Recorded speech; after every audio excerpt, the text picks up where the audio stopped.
तो जो पहला सवाल आया है वो है कि हुक्म क्या है। जैसे वाणियों में कई जगह आता है हुक्म, जैसे नानक साहब की वाणी में आता है कि नानक हुक्म पछाण के तो जा खसमे मिलना। तो ये हुक्म क्या चीज है।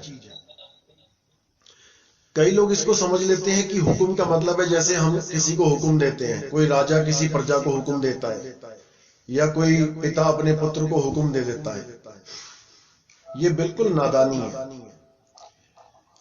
हुक्म का अर्थ जो है वो ये होता है कि आदेश देना, लेकिन हुक्म का जो भाव है वो ये नहीं है।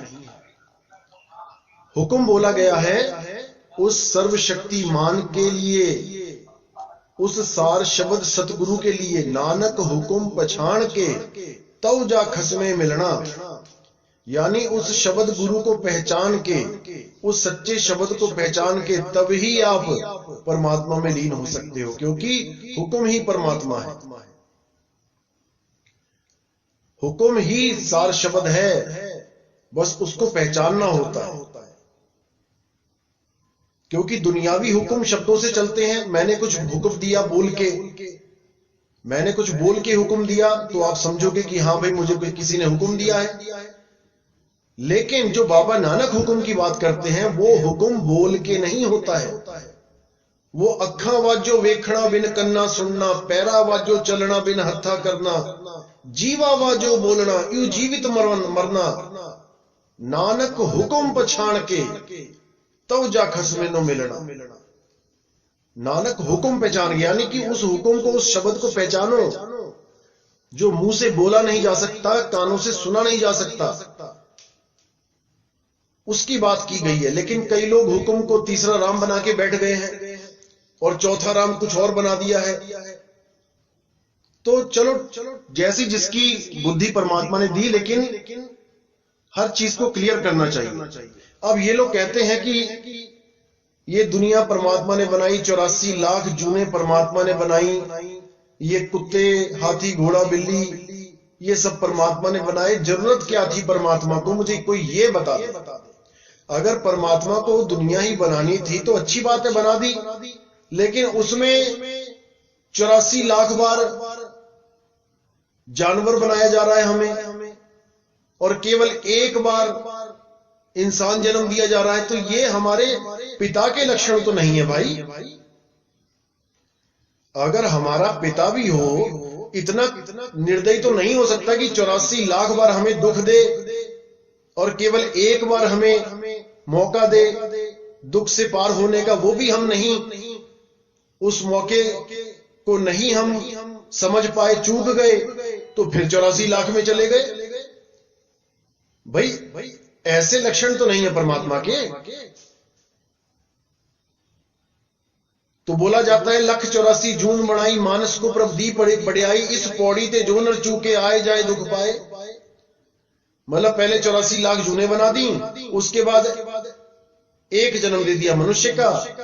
उसमें भी अगर आप विवेकी नहीं हो, उसमें भी अगर आप धोखा खा गए, इस पौड़ी ते जो नर चूके आए जाए दुख पाए, फिर उसी 84 में चले जाओ, फिर कुत्ते बिल्ली बनते रहो, फिर शेरों के आगे जान बचाने के लिए दौड़ते रहो, फिर एक घूंट पानी पीने के लिए मगरमच्छ से अपनी जान गंवाओ। नदियों में छुपे बैठे हैं, इंतजार कर रहे हैं शिकार का, कब पानी पीने आएगा और कब हम दबोच लेंगे। इतना कुछ होने पर क्या दया नहीं आती परमात्मा को? वैसे कहते हैं परमात्मा दया का सागर है। इतनी निर्दयी दुनिया बना के मिला क्या परमात्मा को, जहां पे पल की खबर नहीं है, एक पल की खबर नहीं है।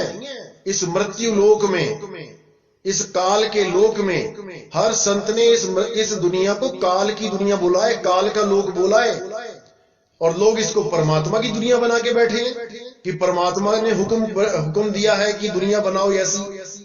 परमात्मा के हुक्म से 84 लाख जूने बनी है। अरे फिर भक्ति क्यों करनी है? फिर भक्ति क्यों करनी है? परमात्मा ने बनाई है 84 लाख, परमात्मा इंसान जन्म दे रहा है, परमात्मा ही मुक्त कर देगा। फिर भक्ति की बात कहां से आ गई? फिर मुक्ति की बात कहां? जब परमात्मा ने ही जेल बनाई है तो मुक्त कौन कर सकता है भाई? हमें पाकिस्तान की फौज ने पकड़ लिया और जेल में डाल दिया। हमें एक उम्मीद होती है कि हमें कोई भारत से बचाने आएगा, हमारे प्रधानमंत्री हमें कुछ ऐसा वहां करेंगे कि हमें उनकी कैद से बचा के लेके जाएंगे। अरे जब जेल ही परमात्मा की बनवा दी तुम लोगों ने कि जेल ही परमात्मा की, तो वहां बचाएगा कौन हमें? इतनी भी बुद्धि नहीं लगा रहे, इतना भी विचार नहीं कर रहे। और गुरबाणी कहती है सकल काल का किया तमाशा। ये सारा तमाशा जितना भी है ये सकल काल का तमाशा है, ये परमात्मा का तमाशा नहीं है। लेकिन इन लोगों की बुद्धि पे ऐसा लॉक लगा दिया है इस काल भगवान ने कि अब इनको कोई समझाने वाला नहीं है। कोई बात नहीं, परमात्मा ने दुनिया बनाई होती तो चलो ठीक है, एक दुनिया बना दी, चलो ठीक है, 184 जून बना दी, कोई बात नहीं, चलो एक जन्म भी दे दिया इंसान का, कोई बात नहीं। अब उस एक जन्म इंसान का जो मिला है उसमें भी 36 बीमारियां लगा दी हैं।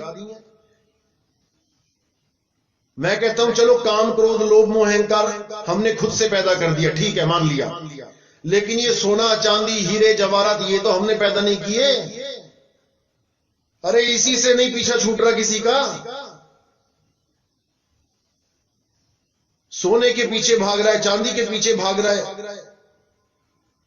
ये सब बनाने की क्या जरूरत थी? केवल 5 तत्व बना देते, बात खत्म थी। तो भाई ये बहुत बड़ा जाल है, इसको समझना पड़ेगा। माया महाठगिनी हम जानी, काहू के कौड़ी बन बैठी। किसी के कौड़ी बन के बैठी है और किसी के हीरा बन के बैठी है। अब हीरा किसने बनाया भाई? जब परमात्मा ने सृष्टि बनाई तो हीरा भी उसी ने बनाया है। यानी उसी ने हीरा बना के माया को लगा दिया पीछे कि कोई भक्ति ना कर पाए, हीरे जवाहरात में उलझा रहे। अगर ये हीरे जवाहरात ये कुछ होता ही नहीं तो कौन इसके पीछे उलझता?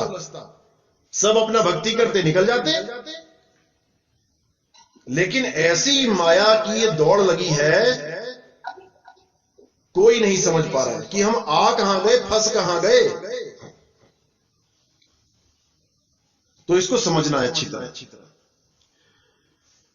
दूसरा सवाल है कि नाम तो सब ले लेते हैं, लेकिन सार शब्द प्रगट किसका होता है? जैसे कई बार होता है, कुछ लोग आते हैं पंथों में, भक्ति करते हैं, शुरू में मन लगा के करते हैं, लेकिन धीरे धीरे उसको लगता है कि पता नहीं मुझे क्यों नहीं मिल रहा, पता नहीं कितना समय लगेगा, और धीरे धीरे करके उसको एक ऑर्डिनरी चीज बना देते हैं, यानी एक आम चीज बना देते हैं। जो शुरू में लगन होती है वो लगन खत्म हो जाती है और उसको एक नॉर्मल जिंदगी में जैसे 5 मिनट मिल गए चलो बैठ लिए, 10 मिनट मिल गए चलो बैठ लिए, ऐसे करने लग जाते हैं। ऐसे बात नहीं बनेगी। बात बैठने की भी नहीं है, बात है सूरत की। जब तक आपकी लगन में पूरी लगन नहीं लगी, जब तक वो प्रकट नहीं होगा। अगर आपकी सूरत कहीं और लगी हुई है, किसी और चीज को आप इंपॉर्टेंस दे रहे हो उससे ज्यादा, तो भाई वो प्रकट नहीं होगा। मैं ये नहीं कह रहा कि सब कुछ छोड़ दो, सब कुछ करो, जो चल रहा है जिंदगी में चलाए चलो, लेकिन जो हमारा लक्ष्य होता है उस लक्ष्य को नहीं विसारना है, उस लक्ष्य को ढील नहीं देनी है। जो निशाना है उस पे अटल होके रहना है। तो विकार भी रोकने पड़ेंगे, शब्द तभी प्रकट होगा। कोई कहे कि मैं विकार नहीं रोक सकता, मैं शराब पीना नहीं छोड़ सकता, मैं गांजा भांग अफीम चरस नहीं छोड़ सकता, लेकिन परमात्मा मुझे आके मिल जाए। मैं काम क्रोध नहीं छोड़ सकता, लेकिन परमात्मा मुझे मिल जाए। मैं कहता हूं नहीं छूटेगा, कोई बात नहीं भाई, कोशिश तो कर सकते हो ना। कोशिश भी नहीं करोगे तो फिर कैसे होगा? कहते कोशिश करने वालों की हार नहीं होती। अब जो कोशिश ही नहीं कर रहा है वो कब जीतने लगा? वो कभी नहीं जीतेगा। इसलिए कोशिश करनी है, वो परमात्मा की दया होगी, ऐसी बात नहीं कि नहीं होती है, होगी, लेकिन समय लगता है, हर चीज में समय लगता है। अगला सवाल है, गूंगे बहरे अंधे को नाम मिल सकता है क्या? बिल्कुल मिल सकता है जी। बहुत से ऐसे पंथ हैं जो अंधों को नाम नहीं देते, जो बहरों को नाम नहीं देते, जो गूंगों को नाम नहीं देते, क्योंकि उनका नाम ही इंद्रियों का विषय होता है। उनका नाम मंत्रों में होता है जो एक बहरा नहीं सुन सकता। अब बहरा सुन नहीं सकता तो उसको मंत्र कैसे देंगे? इसलिए वो साफ मना कर देते हैं, भैया हमारे बस की बात नहीं, हम बहरों को नाम नहीं देते। कुछ लोग अंधों को नाम नहीं देते, अंधा तो सुन सकता है लेकिन नाम क्यों नहीं देते? क्योंकि वो गुरु की मूरत पे ध्यान लगाने के लिए बोलते हैं, यानी गुरु की शक्ल को, गुरु की सूरत को ध्यान धरने के लिए बोलते हैं। अब अंधा देख नहीं सकता गुरु को, तो उनको लगता है जब गुरु को देखेगा ही नहीं तो गुरु को अपनाएगा कैसे, गुरु को धारण कैसे करेगा? क्योंकि ये लोग शरीरों को गुरु मान के बैठ गए। शरीर गुरु नहीं है, अच्छी तरह समझ लो, शरीर गुरु नहीं है, गुरु होता है शब्द। और वही शब्द जब देह में आके हमें ज्ञान समझाता है तब हमें रास्ता मिलता है। परमात्मा को पाना है तो परमात्मा भी एक गुरु रूप में आके नाम देता है, डायरेक्ट परमात्मा भी नहीं लेके जाता, नहीं तो किसी संत के आने की जरूरत ही नहीं है। जैसे ही मौत होगी परमात्मा प्रकट कर देगा शब्द, चलो जी अपने घर। कुत्ते बिल्ली हाथी को भी परमात्मा 2 सेकंड में ले जाएगा। जब परमात्मा कुत्ता बिल्ली बना के भेज सकता है तो कुत्ते बिल्ली को वापस क्यों नहीं बुला सकता? फिर क्यों केवल इंसान जन्म पे आस लगाई जाती है कि यही मुक्ति मिलेगी? विचार करना पड़ेगा। अगर परमात्मा, जैसे शतरंज होता है, मान के चलो शतरंज खेलते हैं लोग, शतरंज में हाथी भी है, घोड़ा भी है, राजा भी है, रानी भी है, ऊंट भी है, प्यादे भी हैं। पहले शतरंज में जब आप खोलते हो शतरंज को तो वहां कुछ नहीं होता, एक मैदान होता है, काला सफेद डब्बा, डब्बे डब्बे डब्बे बने होते हैं काले सफेद। आपने वहां पे सजाना शुरू किया, यानी कि परमात्मा ने सृष्टि बनानी शुरू करी, प्यादे बना दिए, उसके बाद हाथी खड़ा कर दिया, घोड़ा खड़ा कर दिया, ऊंट खड़ा कर दिया, राजा रानी खड़ा कर दिया। ठीक है, सबकी अलग अलग क्षमता दे दी। प्यादा 1 कदम चलेगा, हाथी सीधा चलेगा, ऊंट टेढ़ा चलेगा, घोड़ा 2.5 चलेगा, रानी सीधी भी चलेगी, तिरछी भी चलेगी, राजा 1 कदम चलेगा। सबको अपनी अपनी समर्थता दे दी। लेकिन भाई जब चेस खत्म हो जाता है तो सारी गोटियां को उठा के एक ही डब्बे में डाल दिया जाता है जहां से निकले थे वो। इसी प्रकार ये शतरंज रूपी दुनिया जब बिछाई गई तो यहां पे हाथी घोड़े ऊंट आए, आदमी भी आया, तो खत्म होने के बाद सबको एक जगह वापस चले जाना चाहिए जहां से आए हैं। क्यों नहीं जा पा रहे हैं भाई? परमात्मा ने अपने खेलने के लिए खिलौना बना दिया, ठीक है, खेल बना दिया, हम लोग को खिलौने के लिए, खिलौने की तरह यूज कर लिया, ठीक है। अरे भैया खेल खत्म हो जाए तो वापस वहां तो पहुंचा दो जहां से उठाया था। ये खेल ही खत्म नहीं हो रहा है, ये ऐसा खेल खेला जा रहा है हमारे साथ, और ये परमात्मा नहीं खेल रहा है। कोई इस गलतफहमी में ना रहे कि ये परमात्मा खेल खेल रहा है। ये शब्द की शक्ति से खेल चल रहा है और इसको खेलने वाला मन और माया है। अगर ये मन और माया के पास शब्द की शक्ति ना हो तो ये खेल नहीं खेल सकते हमारे साथ, ये सृष्टि नहीं बना पाएंगे। और वो शब्द की शक्ति क्या है? वो हमारी सूरत है। हमारी सूरत से ही सारे काम चल रहे हैं मन माया के। अगर हमने अपनी सूरत को घुमा दिया तो ये कुछ नहीं कर पाएंगे दोनों। लेकिन हमें ऐसा गुरु नहीं मिल पा रहा है जो हमारी सूरत को घुमा दे, वहां पहुंचा दे जहां से ये आई थी। इसीलिए हम बार बार बार इन खेल में फंस रहे हैं। ये हाथी घोड़ा कुत्ता बिल्ली खत्म ही नहीं हो रहा है। इसीलिए साहिब ने बोला, जहां से आया है तू वहां जाने का विचार कर। कहां से आया कहां जाएगा खबर करो अपने तन की, और सतगुरु मिले तो भेद बतावे, खुल जावे अंतर खिड़की। वो ज्ञान रूपी खिड़की खुल जाएगी, और कहां से आए हो और कहां जाओगे ये तुम्हें भेद समझ में आ जाएगा। उसके बाद कोई रोक नहीं सकता। रोक इसलिए लेता है क्योंकि तुम्हें पता नहीं है कहां जाओगे, इसलिए मारे जाते हैं। कोई तुम्हें पकड़ नहीं सकता। नलनी के सुगना तोहे कौन पकड़ी, कोई नहीं पकड़ सकता।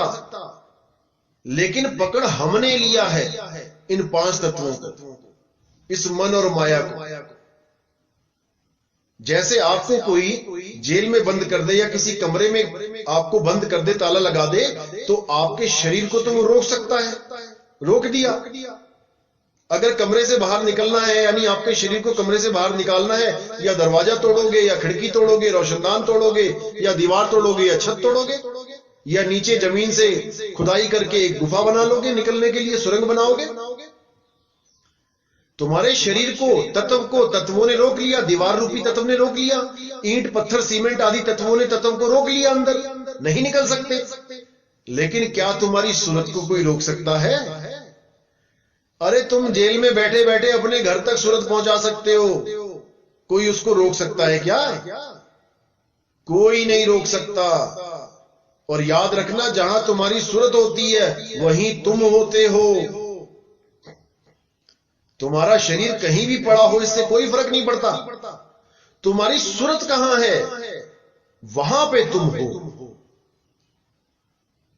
जैसे तुम्हारा शरीर रात में सोते हो, किसी बिस्तर पे पड़ा है या जमीन पे पड़ा है, छत पे पड़ा है, उससे कोई फर्क नहीं पड़ता, वो पड़ा ही है। लेकिन तुम कहां हो? तुम सपने में हो, किसी नदी में खड़े हो, किसी जंगल में खड़े हो, क्योंकि तुम्हारी सूरत वही है। इस शरीर से कोई मतलब नहीं है। इस शरीर से मतलब तब होगा जब सूरत वापस इस शरीर में आएगी। जब शरीर में वापस सूरत आएगी। हां, तुम जेल में हो, लेकिन तुमने सूरत लगा दी अमेरिका के लिए, तुम अमेरिका में हो उस वक्त। इसीलिए साहिब ने बोला, जहां आसा तहां वासा। अंत समय में तुम्हारी सूरत जहां होगी तुम वहीं पहुंच जाओगे, तुम्हें कोई रोक नहीं सकता। लेकिन इस मन और माया ने क्या खेल खेल रखा है? तुम्हें तत्वों में उलझा रखा है। नी तत्व का ज्ञान ही नहीं होने दे रहा ये। और जब तक नी तत्व का ज्ञान नहीं होगा भाई, रास्ता नहीं मिलेगा, रास्ता बिल्कुल नहीं मिलेगा। तत्वों में उलझोगे, वापस तत्वों में ही आ जाओगे। तो आगे बोलते हैं कि गूंगे बहरे को नाम कैसे मिलता है। देखो, नाम मिलता है सूरत को, नाम कान को नहीं मिलता है, नाम आंख को नहीं मिलता है, नाम मुंह को नहीं दिया जाता है, नाम चमड़ी को नहीं दिया जाता है, इंद्रियों को नहीं दिया जाता है। नाम मिलता है सूरत को। अगर इंसान की सूरत ठीक है, सूरत काम कर रही है, तो उसको नाम मिल सकता है। भले उसकी आंख काम नहीं करती, भले उसके कान काम नहीं करते, भला उसका मुंह नहीं काम करता, उससे कोई फर्क नहीं पड़ता। इंद्रियां काम नहीं करती, कोई बात नहीं, सूरत काम करनी चाहिए। अगर सूरत काम कर रही है वो मुक्त हो सकता है, उसको नाम मिल सकता है। क्योंकि लोग कहते हैं अंधों को नाम नहीं मिलता, गुरु को देखेगा कैसे। असल में वो दृष्टि और सूरत को समझ नहीं पा रहे। दृष्टि क्या है, सूरत क्या है। वो गुरु को दृष्टि में लाने की कोशिश कर रहे कि देखो गुरु जी सामने बैठे, देखो। और जब बंदा देख रहा है तो सोच रहे हैं कि हां, इसकी मुक्ति हो जाएगी। दृष्टि वहां तक है जहां तक तुम्हारी आंखें काम कर रही हैं। जो चीज आंखों से दिखाई दे रही है वो दृष्टि है। और दृष्टि सीमित है, आधा किलोमीटर, 1 किलोमीटर, 5 किलोमीटर, 10 किलोमीटर, इससे ज्यादा क्या देख पाओगे। भाई ज्यादा से ज्यादा सूरज चांद दिख रहे हैं, लाखों किलोमीटर दूर बहुत बड़े हैं इसलिए दिखाई दे रहे हैं। अगर छोटे छोटे होते तो वो भी ना दिखते। लेकिन सूरत ही अनलिमिटेड है, सूरत कहीं भी जा सकती है। सूरत दृष्टि की गुलाम नहीं है कि जहां तक दृष्टि है वहीं तक सूरत रहेगी, नहीं। दृष्टि शरीर का विषय है और सुरति अध्यात्म का विषय है। तो दोनों में फर्क है। नाम किसी को भी मिल सकता है जिसकी सुरत काम कर रही है। तो अगला सवाल है, अगर गुरुजी नाम ना दे, यानी बिना गुरु के विधि बताए, क्या हम उसको प्राप्त कर सकते हैं? गुरु ने विधि नहीं बताई, यानी हमने किसी गुरु से नाम नहीं लिया, तो क्या हम ऐसा कुछ कर सकते हैं कि वो हमें प्रकट हो जाए परमात्मा? ऐसा नहीं होता भाई, क्योंकि बिना गुरु के विवेक नहीं बढ़ता है। आप बुद्धि तो लगा लोगे, बुद्धि तो बहुत है इंसान में, लेकिन विवेक की कमी है। विवेक देने वाला कौन होता है? वो परमात्मा होता है। परमात्मा के बिना विवेक कोई दे ही नहीं सकता किसी को। बुद्धि बहुत तेज होती है लोगों की, डॉक्टर बन जाते हैं, तेज बुद्धि वाले साइंटिस्ट बन जाते हैं, बड़े बड़े ओहदों पे आ जाते हैं, बहुत बड़े बड़े लेक्चरर बन जाते हैं, लेकिन क्या करते हैं? गाड़ी के आगे मिर्ची बांध ली, पत्थरों की पूजा कर ली, तीर्थों पे जाके मत्थे टेक लिए, पढ़े लिखे हैं, डॉक्टर हैं, इंजीनियर हैं, सब कुछ है, लेकिन विवेक नहीं है। विवेक नहीं है। अगर विवेकी हो तो ये कभी ना करे। कबीर साहब कहते हैं, पाथर पूछे हरि मिले तो मैं पूछूं पहाड़। ये विवेक की बात है। इसमें, इस दोहे में विवेक छुपा है। तो विवेक के बिना आप क्या करोगे? ज्यादा से ज्यादा उन चीजों में ढूंढने की कोशिश करोगे जो आपको इंद्रियों के द्वारा दिखाई दे रही हैं या महसूस हो रही हैं। इससे ज्यादा कुछ नहीं कर पाओगे। जो भी चीज इंद्रियों से दिखाई दे रही है, कोई मंदिर, कोई मस्जिद, कोई गुरुद्वारा, कोई पेड़ पौधे, कोई जल, अग्नि, जो भी तुम्हें इंद्रियों के द्वारा दिख रहा है, महसूस हो रहा है, तुम उसी में ढूंढने की कोशिश करोगे, क्योंकि तुम्हें ना तो भेद पता है और ना तुम्हारे पास इतना विवेक है कि तुम बिना गुरु के आगे बढ़ सको। तो जब गुरु मिलता है विवेकी, तब आपको आगे का ज्ञान होता है और आप इन चीजों को छोड़ते चले जाते हो बड़े प्रेम से। जब विवेकी गुरु मिलता है और सत्य असत्य का निर्णय कर देता है, तो 50-50 साल से जो आप साधना कर रहे हो, जो आप कर्मकांड कर रहे हो, उसको एक पल में छोड़ देते हो, क्योंकि आप निर्णय कर सकते हो कि मैं सही कर रहा हूं या गलत। इसीलिए बोला, गुरु मेरे सभी बड़े अपनी अपनी ठौर, और शब्द विवेकी पारखी सो माथे का मोर। शब्द विवेकी, ऐसा गुरु चाहिए जो शब्द का विवेक करे। कुछ लोग कहते हैं गुरु को परमात्मा ही है गुरु, देही गुरु नहीं है। अरे तो शब्द का विवेक क्या परमात्मा करेगा? क्या परमात्मा शब्द का विवेक करेगा? गुरु करता है शब्द का विवेक। शब्द विवेकी पारखी सो माथे का मोर। उस गुरु को अपने माथे का मोर बनाओ जो शब्द का विवेक करे। जो खुद विवेकी होगा वो तुम्हें भी कर देगा विवेकी। परमात्मा तो पूर्ण विवेकी है भाई, उसको परख करने की जरूरत नहीं है, वो पहले से ही परखा परखाया हुआ है। तो यहां पे गुरुओं की बात चल रही है। तो गुरु हमें क्या करता है कि जो भी चीजें इंद्रियों से दिखाई दे रही हैं, जो भी इंद्रियों का विषय है, हमें उससे परे कर देता है, क्योंकि परमात्मा इंद्रिय अतीत है। इंद्रिय अतीत यानी इंद्रियों से परे है, इस देह से परे है। जब ये देह भी नहीं बनी थी, परमात्मा तब भी था। आज इस देह में परमात्मा को डालने में लगे हैं सबके सब की नहीं, देह के अंदर परमात्मा है। देह, अरे देह के अंदर परमात्मा है तो ये गलत काम क्यों हो रहे हैं दुनिया में? परमात्मा के होते हुए गलत काम कैसे हो सकते हैं? देह में परमात्मा नहीं है भाई, देह में जीव है, और जीव भूल का नाम है। जीव से भूल होता है और पश्चाताप भी जीव ही करता है। शरीरों में जीव है, बंधन में जीव है, परमात्मा अजूनी है, वो कभी किसी जून में नहीं आता। तो अगला सवाल है कि परमात्मा की प्राप्ति इंद्रियों से हो सकती है कि नहीं? नहीं, बिल्कुल नहीं हो सकती, क्योंकि अभी जो सवाल किया था वो भी सेम है। परमात्मा की प्राप्ति इंद्रियों से कभी नहीं हो सकती, वो इंद्रियातीत है।